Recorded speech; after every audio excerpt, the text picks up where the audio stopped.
جیسے قرآن کہتا ہے، سن لو، اللہ تعالیٰ کی یاد ہی میں دلوں کا سکون ہے۔ جن کو اللہ نے ہدایت دینی ہوتی ہے نا، ان کی زندگی میں ایک وقت ایسا آتا ہے کہ آٹومیٹکلی ان کا دل گناہوں کی لذت محسوس کرنا چھوڑ دیتا ہے۔ یہ اللہ کی طرف سے اشارہ ہوتا ہے کہ اب بس بہت ہو گیا، آ جاؤ میری طرف۔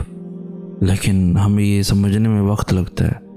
یہ جو مایوسی اور بے چینی رگوں پہ میں پھیل جاتی ہے نا، کہ ہمیں کوئی راہ نجات نہیں ملتی، یہ اس کی طرف سے بلاوا ہوتا ہے۔ وہ اس شخص کے دل میں اپنی جستجو کی طلب پیدا کرتا ہے کہ وہ اسے کھوجے، اور پھر آہستہ آہستہ وہ شخص وہاں تک پہنچ جاتا ہے، اور پھر جو اس تک پہنچ جاتا ہے، پھر وہ شخص دنیا کی ہر غم سے آزاد ہو جاتا ہے۔ جس سکون کو تم اس دنیا میں موسیقی اور فحش چیزوں میں ڈھونڈتے پھرتے ہو، جس کی تلاش میں تم نے راتوں کی نیند بھی پوری نہیں کی، اس سکون کے لیے تم اللہ سے رجوع کیوں نہیں کرتے؟ اس کی عبادت سے دور کیوں بھاگتے ہو؟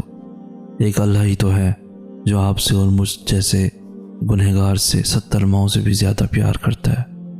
اس کے لیے وقت نکالو، پھر دیکھو کہ کیسے وہ تمہیں راحت بخشے گا، کیسے تمہارے دکھ کو سمیٹ لے گا۔ میں جب قبرستان جاتا ہوں، ایک قبر کے پاس بیٹھ کر گہرے سکون میں چلا جاتا ہوں۔ وہ قبر ایک گھنے درخت کے نیچے ہے، جہاں گہری خاموشی ہوتی ہے، بس ہوا سے درخت کے پتوں کی سرسراہٹ اچھی لگ رہی ہوتی ہے۔ وہاں سے اٹھنے کا بھی دل نہیں کرتا۔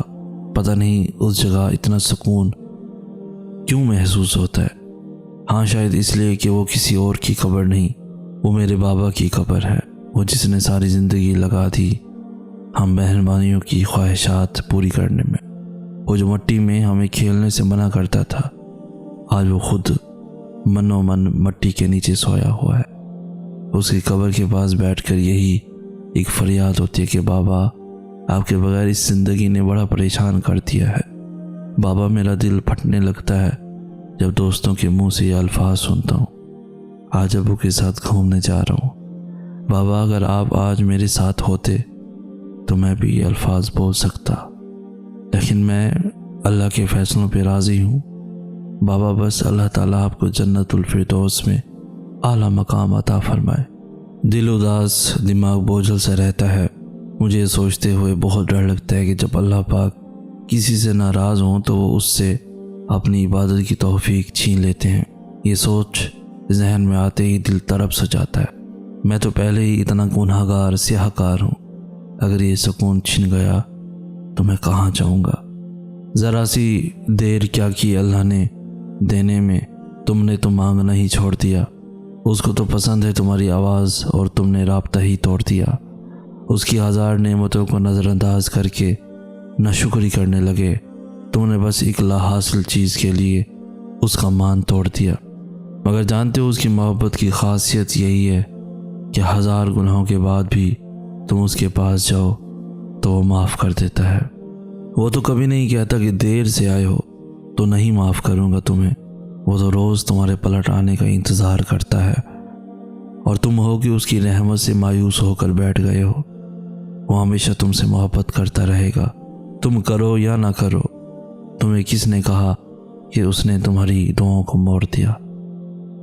اگر کسی شخص کو کسی انسان سے محبت ہو جاتی ہے تو انسان اس کے لیے ایک ڈر بن جاتا ہے، یعنی ان خیالات کا کسی نہ کسی درجے میں آنا کہ کہیں چھوڑ نہ دے، ناراض نہ ہو جائے، دور نہ چلا جائے، وغیرہ وغیرہ۔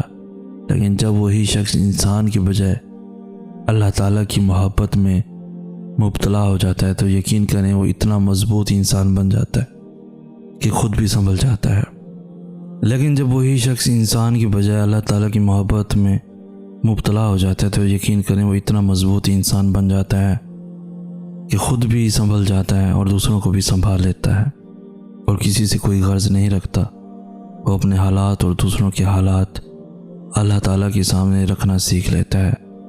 یہی فرق ہے انسان اور اللہ کی محبت میں، کہ بشر کی محبت انسان کی سب سے بڑی کمزوری بن جاتی ہے، اور اللہ تعالیٰ کی محبت انسان کی سب سے بڑی طاقت بن جاتی ہے۔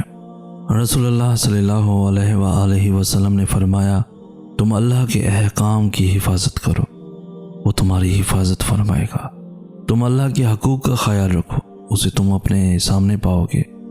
جب تم کوئی چیز مانگو تو صرف اللہ سے مانگو، جب تم مدد چاہو تو صرف اللہ سے مدد طلب کرو، اور یہ بات جان لو کہ اگر ساری امت بھی جمع ہو کر تمہیں کچھ نفع پہنچانا چاہے تو وہ تمہیں اس سے زیادہ کچھ بھی نفع نہیں پہنچا سکتی جو اللہ نے تمہارے لیے لکھ دیا ہے، اور اگر وہ تمہیں کچھ نقصان پہنچانے کے لیے جمع ہو جائے تو اس سے زیادہ کچھ نقصان نہیں پہنچا سکتی جو اللہ نے تمہارے لیے لکھ دیا ہے۔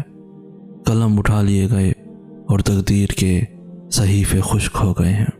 اگر تمہاری چاہت تم سے دور بھی ہو جائے تو بھی نا امید مت ہونا، کیونکہ ہمارا مالک ہر چیز پر قادر ہے، اور یہ آزمائش کا حصہ بھی ہو سکتا ہے۔ شیطان دل میں وسوسے ڈالے گا، مگر تم اپنا یقین ہمیشہ قائم رکھنا، کیونکہ وسیلہ ہمارے رب نے بنانا ہے، لوگوں نے نہیں۔